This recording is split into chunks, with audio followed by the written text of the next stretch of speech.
Assalamualaikum warahmatullahi wabarakatuh, teman pecinta sejarah. Bertemu lagi dengan saya Anissa Amisani di program yang kita tunggu-tunggu setiap hari, yaitu audiobook. Masih di buku yang kedua, yaitu buku 60 Sirah Sahabat Rasulullah Sallallahu Alaihi Wasallam. Teman pecinta sejarah, hari ini kita akan masuk ke sahabat Abdurrahman bin Abu Bakar, yaitu sahabat ke-48 dan termasuk sahabat generasi muda ya. Yang akhir-akhir dibahas itu sahabat-sahabat generasi muda. Kemarin kita membahas Usamah bin Zaid. Hari ini kita akan membahas Abdurrahman bin Abu Bakar, putra dari Abu Bakar. Teman pecinta sejarah semua, selamat menyimak.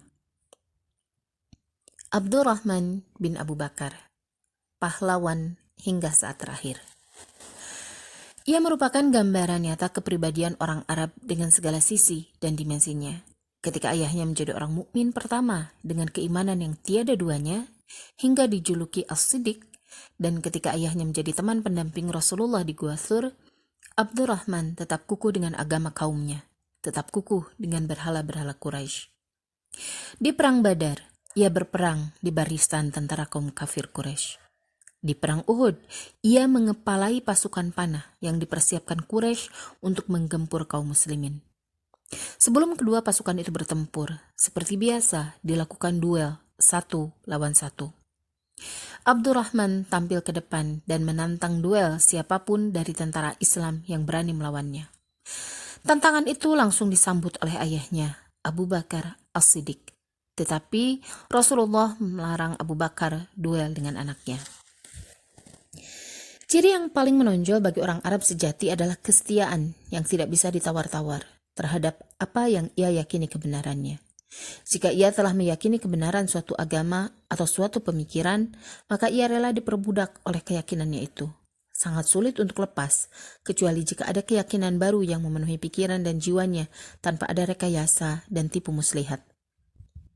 Meskipun Abdurrahman sangat hormat kepada ayahnya, percaya akan kematangannya dalam berpikir, kebesaran jiwa, dan kemuliaan akhlaknya, namun kesetiaannya terhadap keyakinannya tetap mengalahkan semua itu. Keislaman ayahnya sama sekali tidak menggodanya untuk mengikuti jejak sang ayah. Ia tetap bergeming dari pendirian dan keyakinannya, menyembah Tuhan-Tuhan Quraisy dan berperang di bawah panji para berhala untuk memerangi kaum muslimin. Orang-orang kuat sejati seperti ini pasti akan mengetahui kebenaran meskipun dibutuhkan waktu yang lama. Pada akhirnya, hati nurani mereka akan membimbing mereka pada kebenaran, petunjuk, dan kebajikan. Di suatu hari yang telah ditentukan, berdentanglah lonceng tanda kelahiran baru bagi Abdurrahman bin Abu Bakar. Cahaya petunjuk telah menerangi jiwanya, membersihkan semua noda dan kepalsuan yang diwariskan agama jahiliyah. Ia melihat Allah yang Maha Esa ada di semua benda yang ada di sekitarnya. Ia melihat hidayah Allah telah menaungi dirinya. Ia melihat dirinya telah menjadi muslim, maka ia segera bangkit dan bergegas menemui Rasulullah untuk masuk Islam.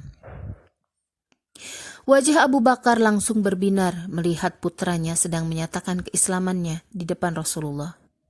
Sewaktu masih kafir, ia seorang ksatria, dan kini ia masuk Islam secara ksatria. Ia masuk Islam bukan karena kepentingan duniawi yang ingin ia capai, dan bukan karena takut kepada kekuatan Islam yang semakin besar, melainkan karena ia telah yakin akan kebenaran Islam. Semua itu berkat hidayah Allah. Mulai saat itu, Abdurrahman berusaha menyusul ketertinggalannya selama ini. Ia mencurahkan semua kemampuan dan hidupnya untuk kepentingan Allah, Rasulnya, dan kaum muslimin, baik di masa Rasulullah masih hidup maupun setelah beliau wafat. Abdurrahman tidak pernah absen dari satu perang pun. Ia berjasa besar di Perang Yamamah. Keteguhan dan keberaniannya memiliki peran besar terhadap kekalahan pasukan Musailamah dan orang-orang murtad. Bahkan dialah yang menghabisi nyawa Mahkam bin Tufail yang menjadi otak perencana bagi Musailamah dan sebagai kepala pasukan pelindung benteng pertahanan utama pasukan Musailamah. Dengan jatuhnya Mahkam dan kocar-kacirnya pasukan utama, benteng terakhir itu terbuka dan pasukan Islam bisa masuk dengan leluasa. Dalam pangkuan Islam, nama Abdurrahman semakin harum dan cemerlang. Ia setia pada keyakinannya, memiliki tekad kuat untuk mengikuti keyakinan yang dianggapnya benar dan tidak suka berpura-pura serta mengambil muka. Semua sifat ini tetap menjadi kepribadian dan prinsip hidupnya. Ia tidak pernah meninggalkannya karena godaan atau ancaman, bahkan di saat yang sangat gawat. Suatu hari, Muawiyah memutuskan mengangkat Yazid sebagai khalifah menggantikan dirinya, tanpa musyawarah.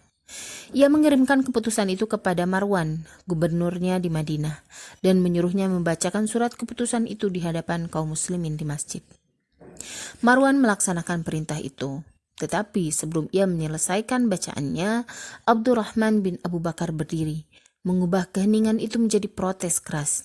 Ia berkata, "Demi Allah, rupanya bukan kebebasan memilih yang kau berikan kepada umat Nabi Muhammad SAW. Kau hendak menjadikan kerajaan seperti di Romawi, sehingga bila seorang kaisar meninggal, tampillah kaisar lain sebagai penggantinya."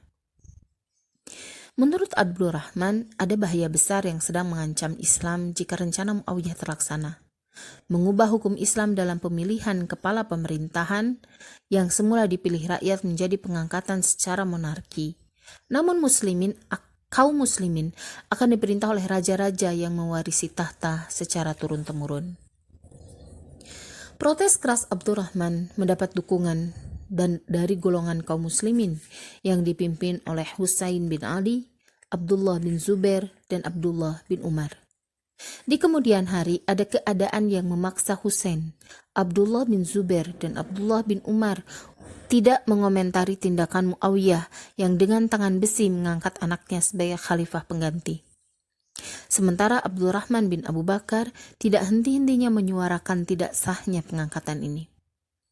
Muawiyah mengirim utusan untuk memberikan uang sejumlah 100.000 dirham kepada Abdurrahman dengan tujuan melunakkan sikapnya. Akan tetapi, Abdurrahman menolak pemberian itu dan berkata kepada utusan Muawiyah, "Kembali kepadanya dan katakan bahwa Abdurrahman tidak akan menjual agamanya dengan dunia." Beberapa waktu kemudian, ketika diketahui Muawiyah sedang dalam perjalanan menuju kota Madinah, Abdurrahman segera meninggalkan kota Madinah dan pergi menuju kota Mekkah. Dan rupanya Allah ingin menghindarkan Abdurrahman dari akibat buruk yang akan diterimanya dari sikapnya yang vokal itu. Sebelum sampai di Mekkah, ia singgah di perkampungan perbatasan kota Mekkah. Disinilah ia wafat. Ruhnya kembali kepada Allah, lalu dimakamkan di daerah yang agak tinggi di kota Mekkah. Ia dikuburkan di tanah yang menjadi saksi kejahiliahannya dan menjadi saksi keislamannya. Dialah seorang muslim yang jujur, merdeka, dan pemberani. Radhiyallahu anhuma, Abdurrahman bin Abu Bakar.